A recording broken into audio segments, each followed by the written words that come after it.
January 8, 1:21 p.m, District Court, Defendant Lobby number 1. Time to take on the tiger. So we're finally going to see the tiger on the stand. We've almost got this case won now, Nick. I wish I could agree. Huh? When I cross-examined Mr. Armstrong just now,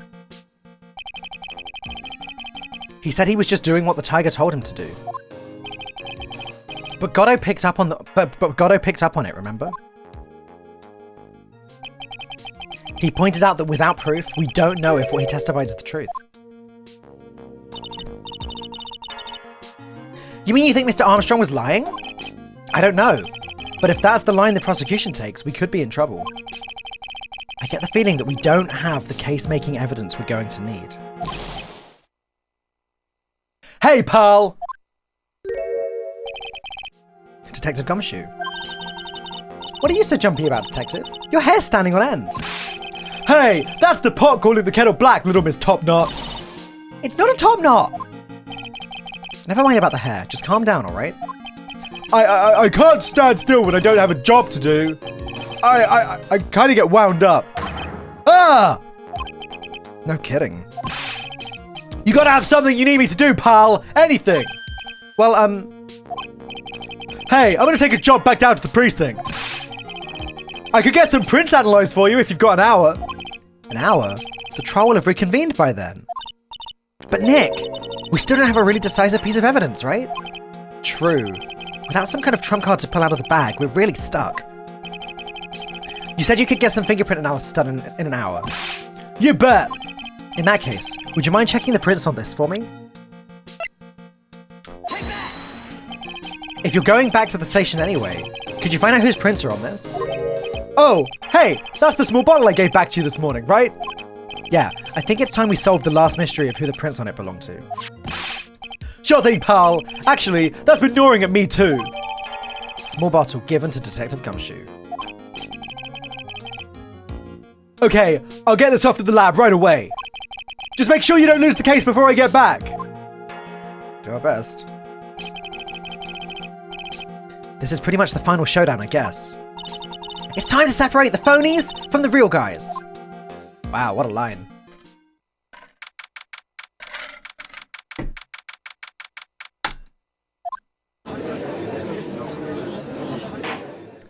Court will now reconvene. Mr. Goddo, did you find this Furio Tigre? I even tamed him for you. It was a 3-cup job. No problem. Tamed him? The guy's name may be Furio Tigre, but come on. He's pretty lively. Be careful, he still bites.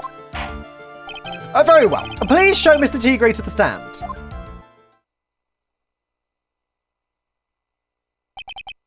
A witness, please state your name and occupation for the... Ah! Don't hide under the table, Maya. Unless there's room for me down there too. Would you mind? What do you say to me? Nothing. I didn't say nothing. Honest. Who could have guessed that the fear would induce a bad Brooklyn accent in the judge? I got business to take care of, you hear me? So who the hell called me into this hole? Was it you, Spikey? No, of course not. It was the judge. Your Honor? Oh dear, I seem to have dropped my pen. Where on earth is it? Don't mind me, just carry on with the proceedings as normal. That's it. We're doomed. Maybe you didn't hear me. I said, who the hell was it that called me in here? There's no need to shout. We can all hear you. What do you say? There's no point struggling. You're caught in a snare. The relentless snare of the law. And I'm the one that hauled you in. Too cool. Don't let him get the better of you, Nick. Let's start with the basics. You know about the incident in question, correct? Incident? I don't know nothing about no stinking incident, mask boy. You mean you didn't attend the previous trial of Maggie Bird? Maggie who? I got more important things to do than watch courtroom dramas. Of course. Well, perhaps you could give us your testimony then. Please tell us about what you did on the day of the murder. Phoenix Wright. You's the one who set this up, didn't you? You was gonna regret the day you ruffled the tiger's fur. You hear what I'm saying?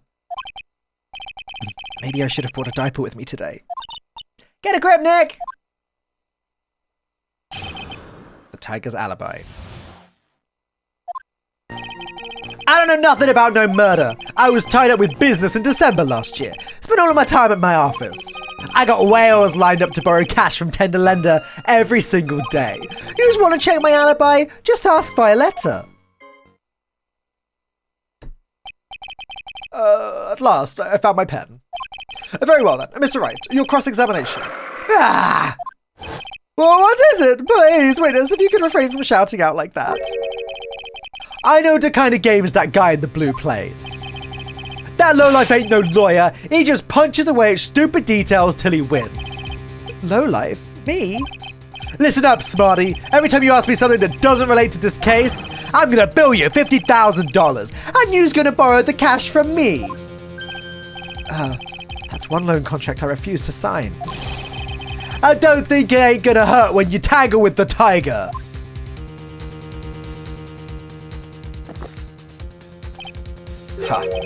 I love a good spectator sport.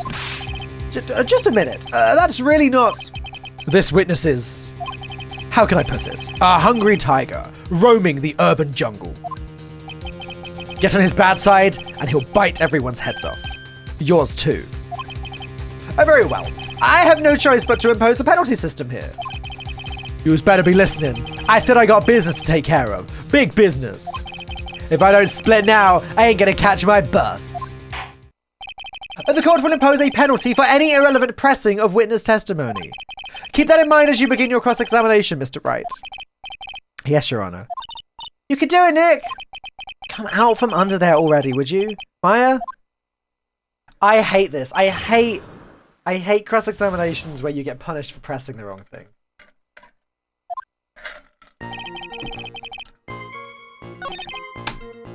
Had business last year. Spent all of the time in my office. Got whales lined up to borrow cash from tender lender every single day. Try alibi, just ask Violetta. By Violetta, you're talking about the Cadaverini families. Yeah. You don't want to cross them, or you's gonna wind up sleeping with the fishes. Once the Godfather finds out you's been dragging Violetta through the mud, he'll do you in. Sorry, I couldn't quite put it all together towards the end there. He said that just like Viola, didn't he? Get the feeling this might not be the right time to probe him about her. Nah, let's do it. Mr. Tigre, what do you want? If you wouldn't mind going into a bit more detail. Objection. This is a dead-end trite, and you know it. Remember the rules. Okay, never mind. Present the witness without evidence to back up your attack is prohibited. As I said earlier, the court will impose a penalty for such behavior. Okay. Ouch. The pain. Okay, so... So maybe it's only when you press harder that you get punished. I don't know nothing about no murder. Let's find out. I don't buy that you haven't even heard of the incident that occurred at Tribulations. You's got a big mouth, right? You trying to say I was in on some mob hit? Is that what you're trying to say? Where's your proof then? Evidence. Yes, well.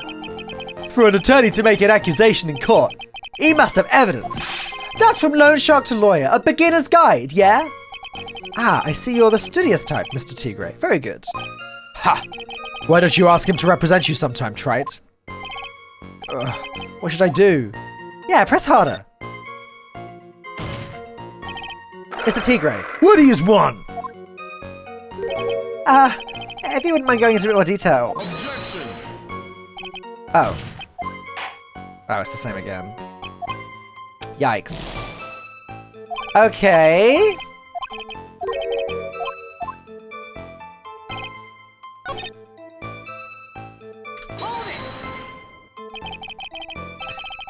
Are you sure about that?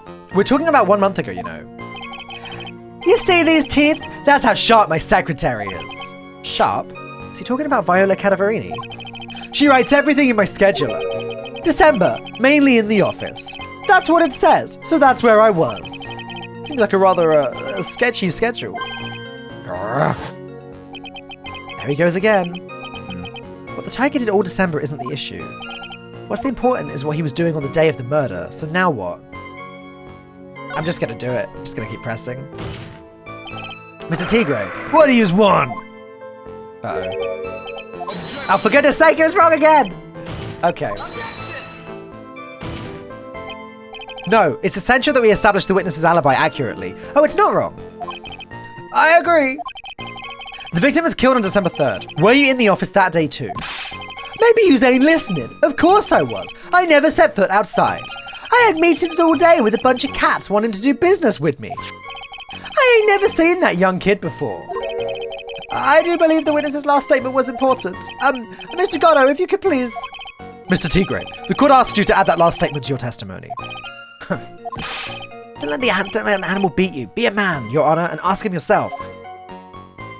The day you was talking about, I was in the office too. I never saw that kid before. It'll be the calendar, won't it? Meet with the tiger. Mr. Tigre, you claim you didn't know Mr. Glenn Elg, but it appears that Mr. Elg knew you. What? Mr. Elg left this little note on his calendar. Meet with the tiger. And the date? December 3rd. December 3rd? That's the day of the murder.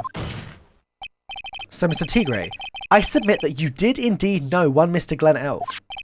Because on the very day of the incident, you met with him.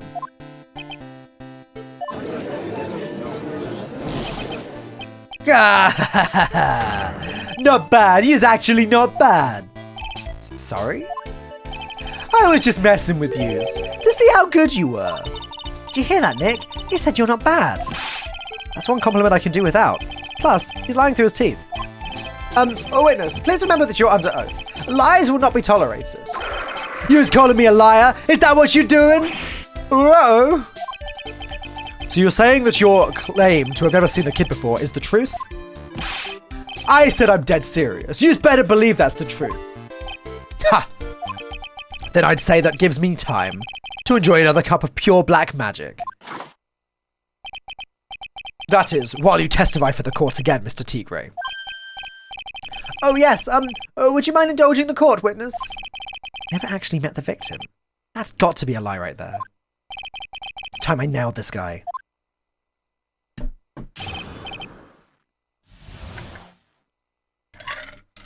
The victim, Glenn Elg.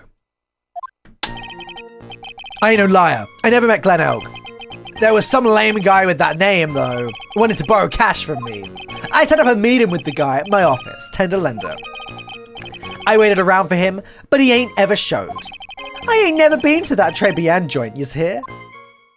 Okay, well now we should present the matchsticks, right? I see, that all seems perfectly logical. You had arranged to meet with the victim, but he didn't show up. I've heard it's pretty hard to keep appointments when you're dead. Very well. You may begin your cross-examination, Mr. Wright. Yes, Your Honor. Didn't I tell you I got a big deal going down today? I ain't gonna make my bus now. I'm gonna have to take the express train. That bill's going straight to you, right?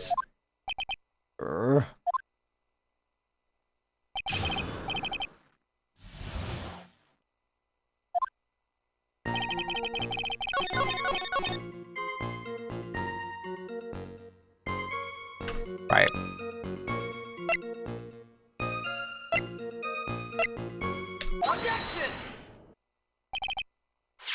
Mr. Tigre, is there something you'd like to tell the court about these matches? Matches? What are you talking about? We found them in your office at Tenderlander. They're from that restaurant. What? If you've really never been to Tribulations before, what was a book of the restaurant's matches doing on your desk? You've been snooping around in my stuff now too, wise guy? What are you, my ball and chain? Ain't no broad controlling me. Order, order! Oh well, a witness. I think it's time you started telling us the truth, don't you? Sorry, I'm terribly sorry. Forgive me. I ain't no pussycat. I don't go back on what I said. But okay, I was at the joint that day. What? But listen good, alright? I might have been there, but I still never met that kid. Just lies after lies, isn't it? Well, well. Looks like an order just came in for another testimony. I'm this close to proving it was him. He did meet Glen Elg that day, and he did put poison in his coffee. He must have.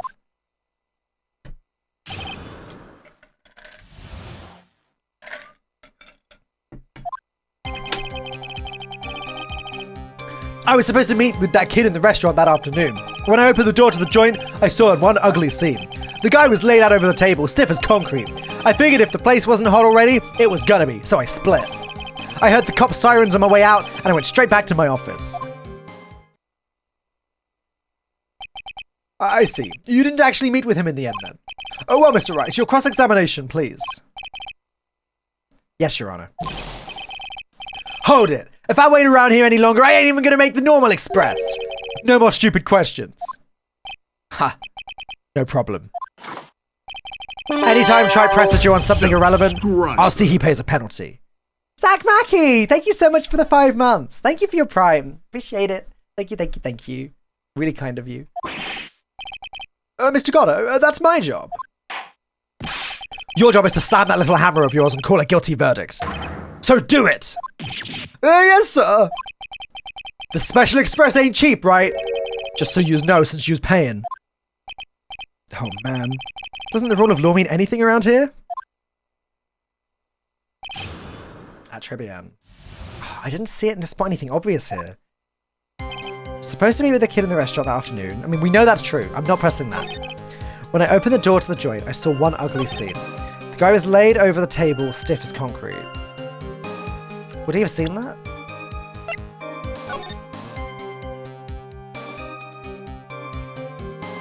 No, he wouldn't have seen that, right?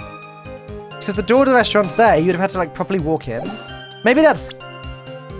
Maybe I'm being pedantic, but... Place wasn't hot already, it was gonna be, so I split. I heard the cop sounds away. I'm gonna try that. I'm gonna try it. Why not? You only live once, right? Sounds like it's right. You're something of a loan collecting pro, aren't you, Mr. Tigray? No one escapes the tiger's clutches. Well, I'm something of a lie detecting pro. And no one escapes the Phoenix's clutches. I think it's time we got something straight. What's this, trite? A new line of irrelevant questioning? These are the floor plans of the crime scene. You say you were standing at the entrance, Mr. Tigray. From there, your field of vision would have covered an area something like this. Indeed, the witness would have had a clear view of the victim's seat. Isn't that what I just said? I saw the back of the kid's head. Unfortunately for you, that is not possible. If the court would think back, you'll remember that between each of the tables is a tall partition. Oh, why, that's true. Now look at the plans again. The truth is painfully obvious. From the entrance, the field of vision of any customer walking in ends here. Yeah, he's sweating now. So from the entrance of Tribian, you couldn't have seen the victim's seat. But you did see the victim that day, because you met with him. Objection. Wrong. Have you forgotten the old man's testimony yesterday? The victim was alone at his table. That's a weak counter-argument, Goddo, I'm not gonna lie. But the defense just proved that point to be moot. The victim witnessed by Mr. Kudo was not Glen Elg, but a fake. What? In order to have Mr. Kudo falsely testify, the real killer posed as the victim he had just killed and acted out a charade. That will do. This trial has gone on long enough without the obvious question being answered. Who exactly was this real killer who impersonated the victim? You say the killer murdered Glen Elg, and then impersonated his victim in a performance for Victor Kudo. In that case, Mr. Wright, reveal the identity of this criminal to the court. Isn't it obvious? Obviously, the killer is Furio Tigray. No one else could have done it. What? Well, witness. Now that's cute. You think you can pin this on the tiger? Maybe yous don't understand. The tiger is king of the jungle. So I dare you to say it again. Come on, you got the guts. You can't threaten me, Mr. Tigray. It's the defense. Go ahead and tell the witness, Mr. Wright. Oh, God. Mr. Wright? Now the only person who hasn't hidden is Goddo. Sounds to me like it must be you, old man. You've got guts, I give you that. Mr. Wright, do not leave me to handle this alone. Ha. Perhaps I can end this embarrassment. Mr. Goddo. Let's just go back over Mr. Kudo's testimony one more time. Rap! Thank you for the 6 months. You need to stop giving me your money, mate. But thank you very much. Appreciate it. Let's just go back over Mr. Kudo's testimony one more time. The old man didn't just see the victim. Oh, no. The servant girl brought him a Giaffettino, but she put something in it. There's no question about it. She very conspicuously put some white powder in there. Was the victim he saw the real victim or not? That doesn't matter. The fact remains, he saw the accused put the poison into the coffee. Yes, it was the waitress who poisoned the coffee. Very impressive, Mr. Goddo. Waiting for my absence to launch your attack. Ha! Found your pen at last, trite. It was in my pocket. But anyway, Mr. Kudo witnessed 2 people that day. He saw the victim, the supposed Mr. Glen Elg, and the waitress, from behind. Yes, your point, Mr. Wright. I think a conclusion is obvious. If this Glen Elg was really the killer in disguise, then surely it's possible that the waitress was also part of the show. What? You mean the waitress was an imposter as well? The defendant, Miss Bird, fell unconscious immediately after the incident. And someone used her fainting to hatch an elaborate plan to pin the murder on her. Who on earth was it? Who was this waitress that Mr. Kudo witnessed? It's the only person that looks somewhat like her, I guess, from behind. It's got to be Lisa Basil. No, I'm kidding. I'm kidding. It's obviously Viola. Who is this woman? Her name is Viola Cadavarini. She's an employee of Tenderlender. You's making a big mistake. Do you know who Violetta's grandfather is? You better be going home in an armored truck tonight if you know what I mean. Stop shaking, Nick. Where was I? Yes, the defendant, Miss Bird, has stated the following. Well, when I took the coffee over to the victim's table, it's true there was another customer in the restaurant. She was sort of creepy, and she had a kind of cackling laugh.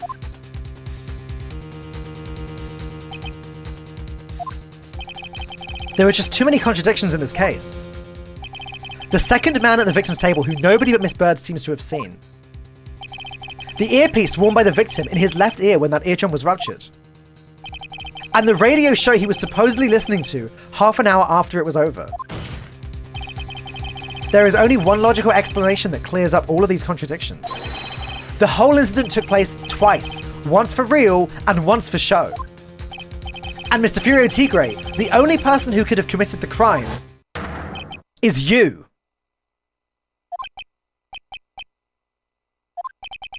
Witness, what have you got to say? That's cute. Sorry? You's alright. I could do with a guy like you around. What do you mean? Okay, I'm in on this game. I'm gonna have to charter a jet to get me to my meeting now, but I'm gonna give yous one more thing to think about before I go. Something to think about? Yous got it all wrapped up nice, huh, right? But yous missed out one real important thing. That can't be. I was in the joint that day, and I met that kid too. Wait, admits to it now. But I couldn't have poisoned him, yous hear? Oh, what? Do you really expect us to believe you now, Mr. Tigre? Ha! What a troublemaker. Troublemaker? Looks like we're going to need another one for the road.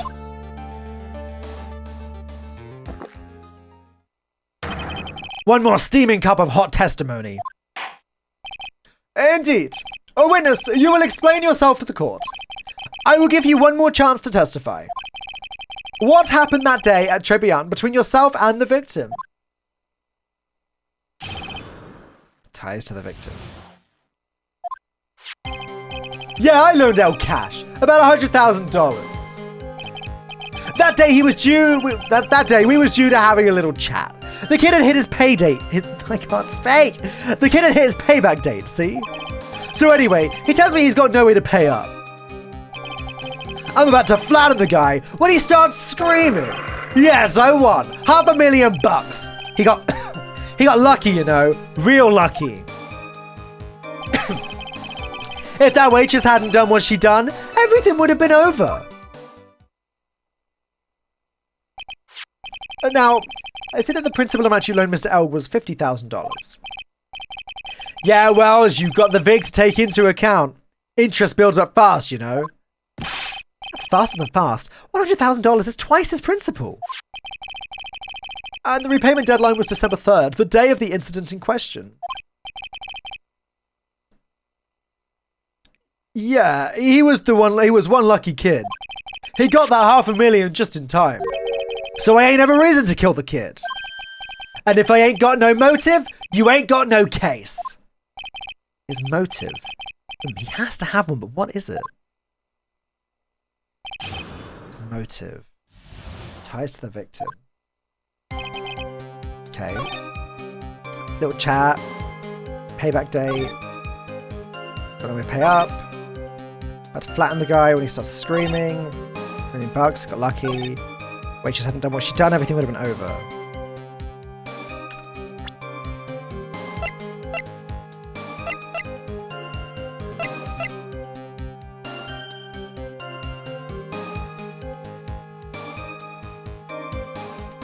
This $1 million medical bill has to have something to do with this, right?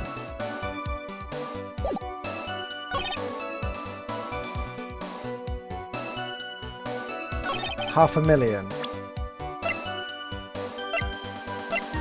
$1 million.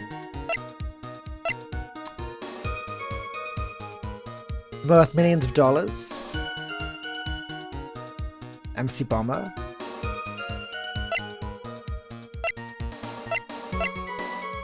Let's stop pressing. Presumably we're allowed to now. I'll save just in case we're not. But they tend to remind you every single time it's a risk, right? Did he have any way of paying the loan back? The fool was a gambler. He said he couldn't give it up till he landed a big win. So I agreed to help him. Help him? You? I kept hitting him with ideas for ways he could get a big win. But the guy kept losing. So you were helping him for his sake? Or yours? Win through compromise. Yous help me, I help yous. What's the difference, huh? I don't believe this. Nick, would anyone really ever loan money to someone they thought was unreliable? Like, for example, if it were you, I'd only loan you $5, max. Thanks a lot, Maya. That day, we were due to have a little chat. The kid had hit his payback date, see? So how much were you expecting him to pay you back on that day? What do you think? The whole package. $100,000, including interest. That's a real heavyweight punch. Once a client misses a repayment, you call the whole loan in. You want to make it in my world? That's what you've got to know. And how many times had Mr. Elk been late with his repayments? Once. And how much was he supposed to pay back every month? $50. That sounds like Mr. Elk was in a real sticky spot. Yeah, at $50 a month, he'd never pay that huge loan off. So anyway, he tells me he's got no way to pay up. How much did he have left on his debt? You want it in round figures? About $100,000. That's the whole amount. We're talking about a guy who had 58 cents in his wallet. What? You were telling me he wasn't even going to pay for the coffee? He certainly seems to have been a brave man, this Mr. Elk. That guy was smooth, I tell yous. Real smooth. You'll have your money in less than 5 minutes. That's what he says to me. The guy then calls me the tender tiger. He was skating on thin ice with me. I'm about to flatten the guy when he starts screaming. Was that because the guy won the lottery? was his last chance at a big win. And you can confirm that this is the ticket in question? That's it. The Millionaire Radio Show starts at 1:30 p.m. and runs for 10 minutes. That fixes the time you two met with some accuracy. And the whole scene was acted out again 30 minutes later. Also, Mr. Kudo would see it. I can still see the kid's face now. I ain't never gonna forget it. Yes, I won $500,000. He got lucky, you know, real lucky. Was there anyone else in the restaurant at that time? I don't remember. If there was no one there, I'll wear that ridiculous tiger shirt for a month. Mr. Armstrong, Maggie, and if I'm right, Viola Cadaverini were all there at that time. So the victim had intended to repay you from his lottery winnings from the beginning? Seems that way to me. But you wouldn't usually expect to win the lottery, would you? Ha! The undying belief that your next roll will end the worst losing streak you ever had. That's what defines a true gambler. Makes it sound so cool. Don't be tempted, Nick. You haven't got the willpower for it. All I know is the kid took a shot and he got lucky in the end. If that waitress hadn't done what she'd done, everything would have been over. The waitress, you mean? The girl with the glasses in the defendant's chair. Who else could I mean? If she hadn't got in the way, things would have been bada bing, bada boom, over and done with. Maybe I should push a little on this. Ask how things would have been. What do you mean things would have been over and done with? Are yous all there or what? I'm talking about the cash. I was there to get my $100,000 back. That's all. I'm a businessman. It was all coming together before that waitress got in the way. As far as I can tell from the witness's testimony, other than the recouping his loan, Mr. Tigre had no motive for killing the victim. Witness, you will amend your testimony to reflect what you just said. The tiger's motive, huh? I was after the $100,000. I didn't have no other reason to kill the guy.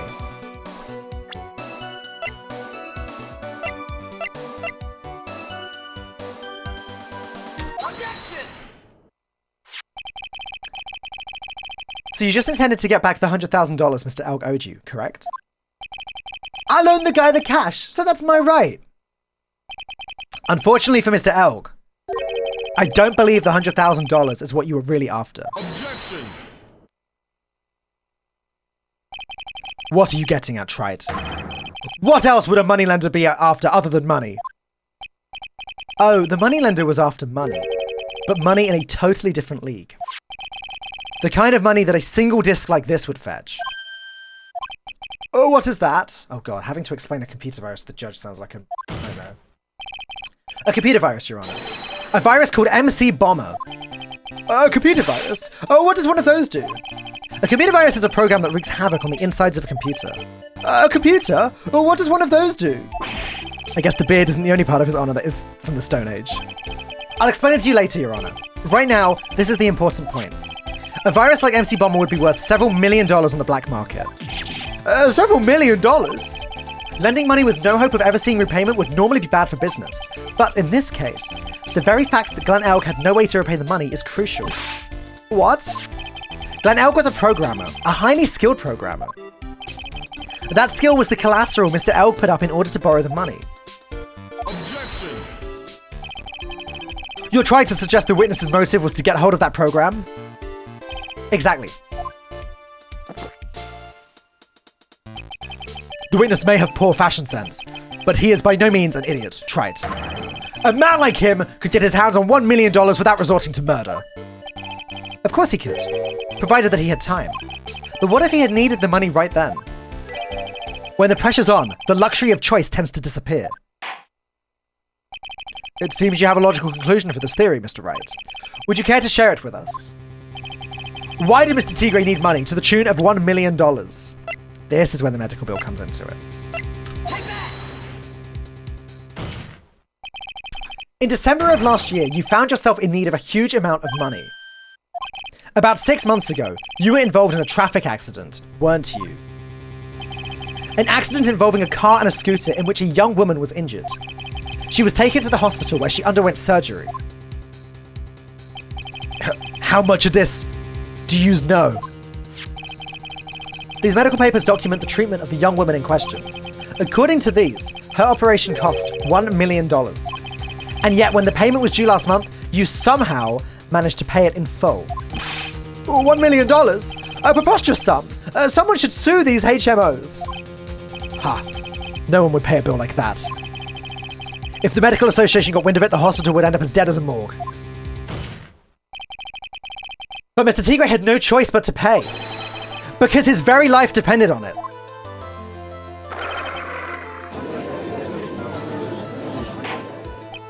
Order! Order! Order! You say his life depended on it, Mr. Wright. Indeed it did, simply because the injured woman was none other than Viola Cadavarini. Did you say Cadavarini?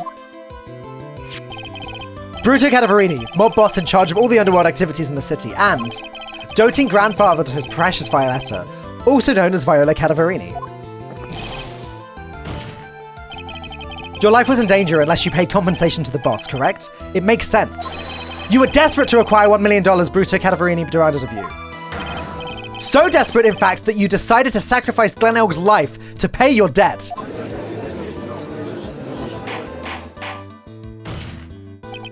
On the day of the murder, Mr. Tigre's sole intention was to get his hands on this CD.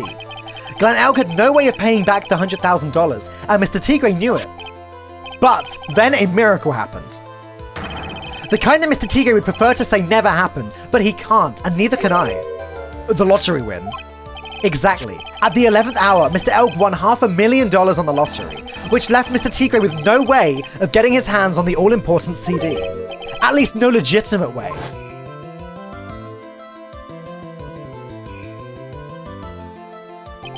So he resorted to illegitimate means.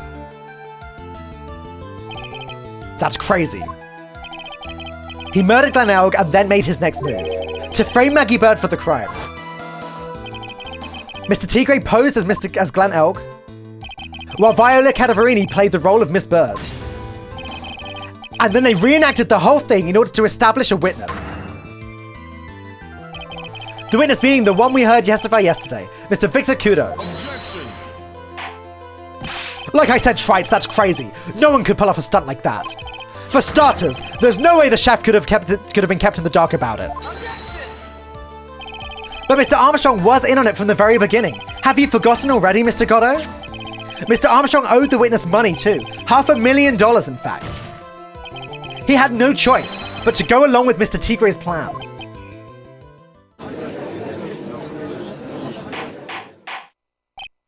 Order, order! Silence or I will... Yous put on a good show, Spiky. If yous want to stay alive in the loan shark business, you gotta be careful. You saying I dressed up like that kid, created a witness and framed someone? If I did something crazy like that, I'd leave a trail as bright as my shirt. I ain't dumb enough to do something sloppy like that. I agree.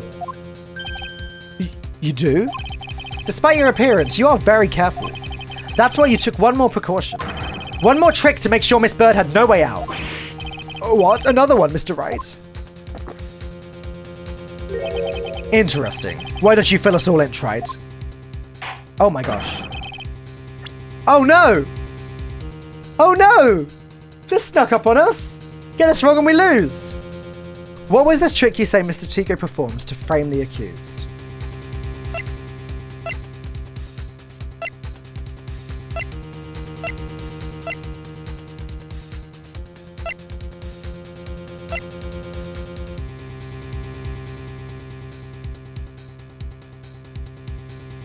The paper badge?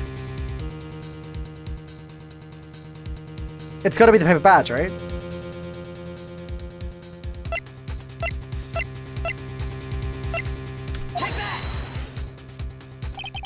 Oh, what on earth is that? What an insult to think anyone could be fooled by such a childish imitation!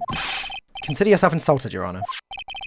Mr. Tigre, you didn't just pose as the victim on the day in question. A month ago, in this very court, you posed as me. What? That's the truth. But the witness looks nothing like you, Mr. Wright. Although, now that I think about it, it was you, wasn't it? No doubt it was you, standing in here, this very court, a mere month ago. The Phoenix Wright who put up the most disreputable, shabby defense I'd ever seen.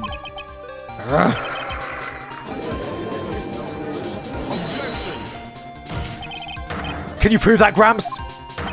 Prove the attorney who represented the accused here a month ago was this man? Are you prepared to take the stand and testify that it was him?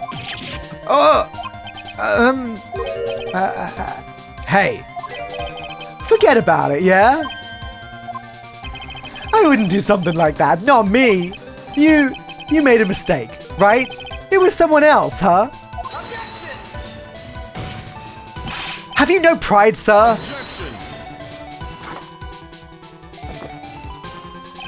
This isn't a matter of pride. In case you didn't know, Trite, here in court, we deal with people's lives. Mr. Goddo is right. Your Honor? Speaking for myself, I am absolutely convinced. The attorney in question was the witness standing before me now. However, I preside over this court as the judge, with the vested power to hand down a verdict. Someone in my position cannot be swayed by a memory without evidence to support it. No! What about Winston Payne? Get him in here to testify. If the defense has no further evidence, the court will now excuse the witness. The circumstances surrounding Mr. Tigre are dubious for sure, but not conclusive. But we've come so far. You say he impersonated Glen Elk. You say he impersonated you. But none of that adds up to a murder charge. You don't have a shred of evidence that the witness poisoned the victim's coffee.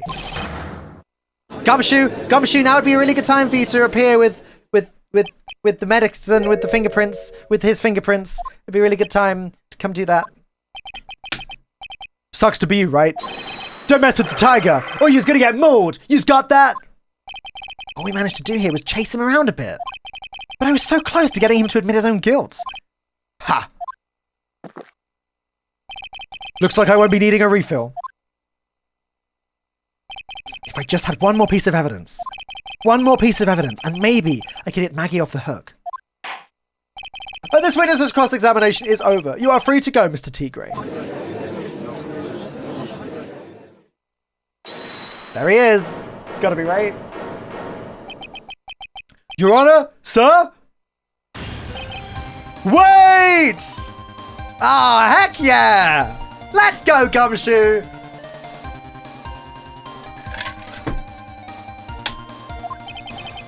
Detective?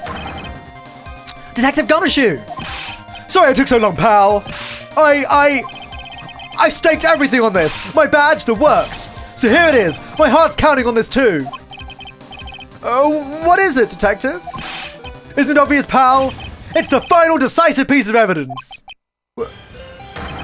What?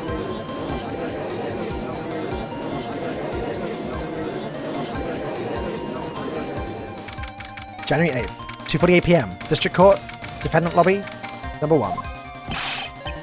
Sorry it took so long, pal, but I finally got the results from the lab. The results? About the prints, pal, from this medicine bottle. Oh, so do you know who the prints belong to now? Do you think I'm some kind of hack detective? Of course I know. So, tell us. They're the tigers, right? I knew it. You bet. Clear as crystal, all over the bottle. They're Furio Tigre's paw prints, all right. That's great! We've got him now, Nick! What's wrong with you? You've hardly said a word since Detective Gumshoe got here. He's laid everything out on the line for this, Nick.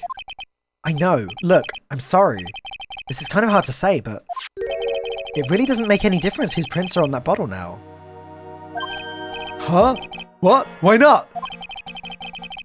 What we need to produce at this stage in the trial is irrefutable evidence that the tiger put poison in Glenelg's coffee. He's already admitted that he met the victim. The fact that his prints are on this bottle, that really doesn't make any difference now. I knew it. Great. No matter how hard I try, I'm never of any use. Hey, don't be so hard on yourself. This was our last chance to help Maggie. And I've been working on some useless piece of evidence the whole time. It's alright. I'm a real loser. It's not breaking news to me, pal.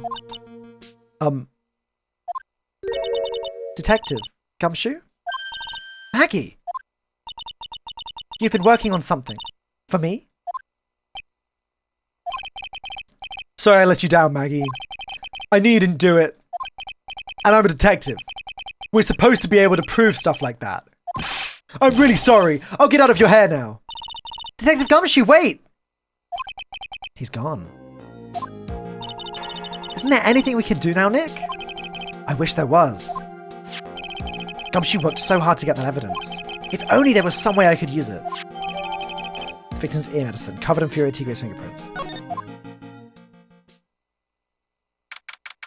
January 8th, 3 or 4 p.m. District Court, courtroom number 4. Mr. Wright. Yes, Your Honor. I granted you a recess so you could prepare this decisive evidence you've discovered. Yes.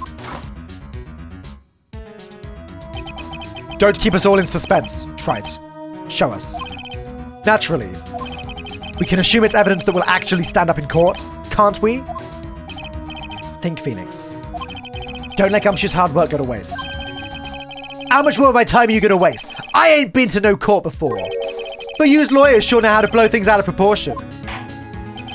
Oh, no doubt. Given the nature of the evidence, it will speak for itself. Nevertheless, you will talk us through it, Mr. Wright. Well, I know I can't prove anything new with this evidence. I'm really backed into a corner here. But maybe if he thinks he's got me beat, he'll let his guard down a bit. Oh, don't keep us waiting any longer, Mr. Wright. Present this final, decisive piece of evidence to the court. This is the defense's final piece of evidence. Isn't that the victim's? Your Honor? Naturally, the court is already aware of the contents of this bottle. However, interesting new information has come to light. We have clearly identified some fingerprints on it. Fingerprints belonging to you, Mr. Tigre. What? But Mr. Wright, what conclusion are you hoping to draw from this new information? Everyone in here knows what this bottle contains, except one man. One person in this courtroom should theoretically be in the dark. My prints are on that pansy little bulky bottle? Is that what you're saying? Well, what the hell's in it anyway? A phony trial, a phony lawyer, and phony clues. Everything about this case has been phony. Seems like the perfect excuse for some phony evidence. Mr. Tigre, this is the decisive piece of evidence that will prove your guilt. Why? Because it contains phony evidence. Are we about to lie? I think we're about to lie. I think we're about to claim that this is the poison bottle.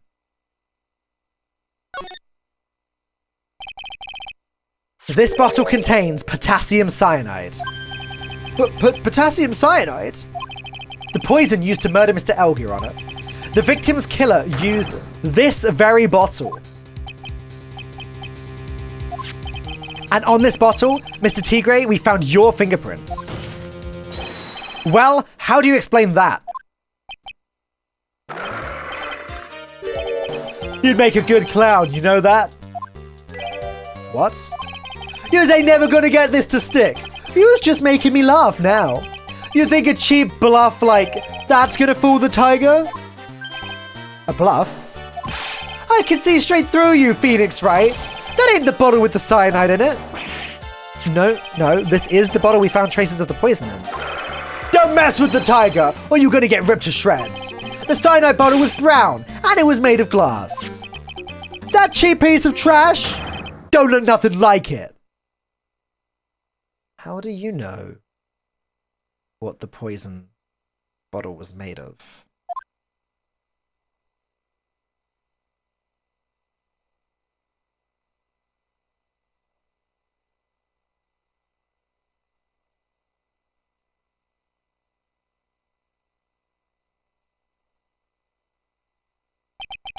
Got him. At last. What? Why has everyone gone quiet? I said that bottle... Is this the bottle you're referring to? Yeah, that's it. That's the bottle the cyanide was in. But yous ain't gonna find my prints on that bottle. Don't let that cozy looking suit fool you people. That lawyer's just playing games. Tell him, Mr. Prosecutor. Tell that guy where to go. You still haven't figured it out. Don't you realize what you just said? What I said? What did I just say? You were summoned to this court for the first time earlier today. If you really had nothing to do with the murder, you shouldn't have known all the little details. For instance, you shouldn't have known what kind of bottle the potassium cyanide was in.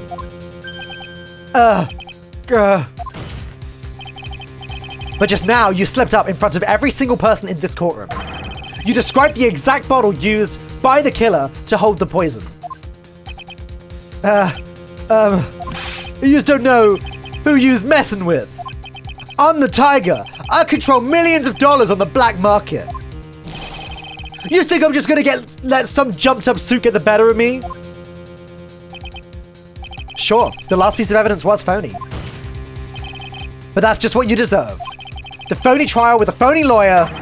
It was all played out by you. The biggest phony of all.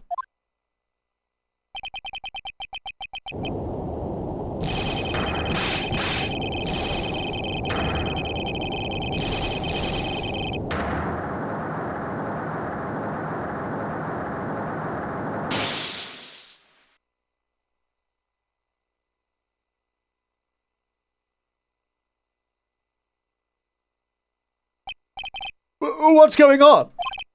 Hey, it looks like a blackout. Well done, Trite.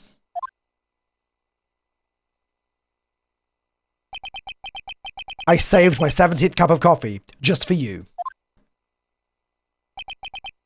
Savor it.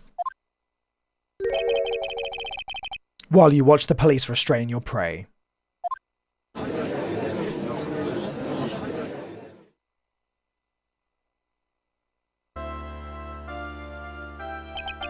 Mr. Wright, you caught a tiger by his toe, but if this one hollers, he won't be let go. Now then, how are things going with Mr. Tigre, Mr. Goddo? He's being arrested on suspicion of murder of Glen Elg, Your Honor. Fortunately for us, we managed to rectify a very grave error. Miss Bird was found guilty in the absence of a genuine defense attorney. Yes, she was. And in the absence of genuine evidence. But the tiger made one mistake. Indeed. He very nearly got away with everything if it wasn't for that one slip of the tongue.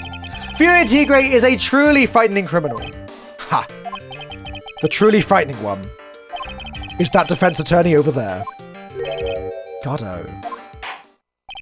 Oh well, I am now in a position to deliver my verdict. This court finds the defendant, Maggie Bird.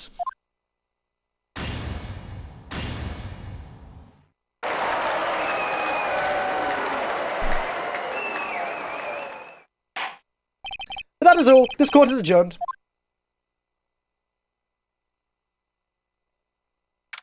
January 8th, 4:10 p.m. District Court, Defendant Lobby Number 1. Mr. Wright, I'm at a loss for words. Thank you, sir. Congratulations, Maggie. I was so mad when Mr. Wright landed me in all that trouble a month ago. But now I feel like I can forgive him. Hey, that wasn't me, Maggie. That was the tiger. Look, Nick, in the doorway. Detective Gumshoe. Oh, I guess I'll be heading off then. See you around, pal. Wait. Detective Gumshoe? Oh yeah, congratulations, Maggie. Thanks.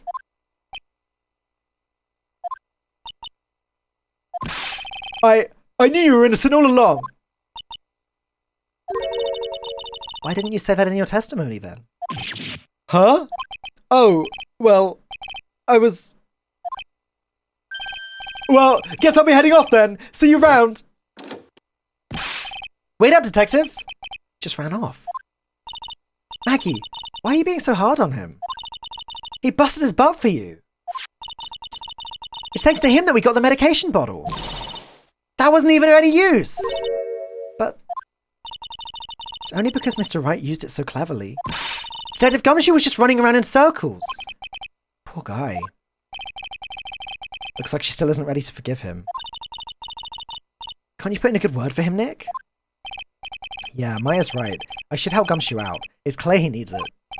Maggie, you know Detective Gumshoe's been really worried about you through all of this. I wanted to believe that, sir. But on that first day of the trial, He practically gave the judge a free pass to lock me up. He didn't have any choice, Maggie. He's a detective. He has to report the facts. He doubted me, that's why. He thought I might have done it. I've got to prove to her that Gumshoe really cares about her. I know. I'll give her a little present to celebrate her freedom. Take that! Here you are. A present to celebrate your freedom. That's a present from Detective Gumshoe, made with a ton of love. He said you lost weight and he was worried about you.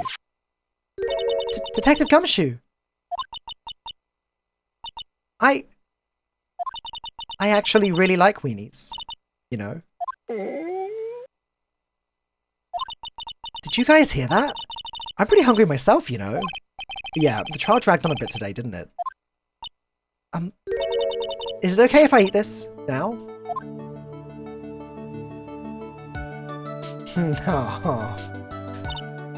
So how is it, Maggie? It's really good.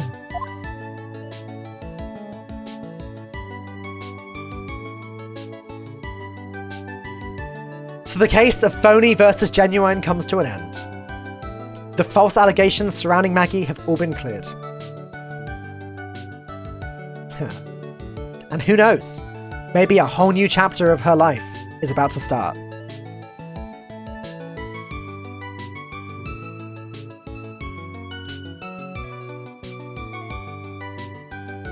Episode 3, Recipe for Turnabout, the end.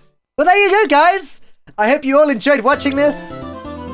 In the next one, we'll be back with episode 4, Turnabout Beginnings. And I am telling you, these final 2 cases, these final 2 episodes, you are in for a treat. So, there you go, YouTube. I'll see you tomorrow for the next one.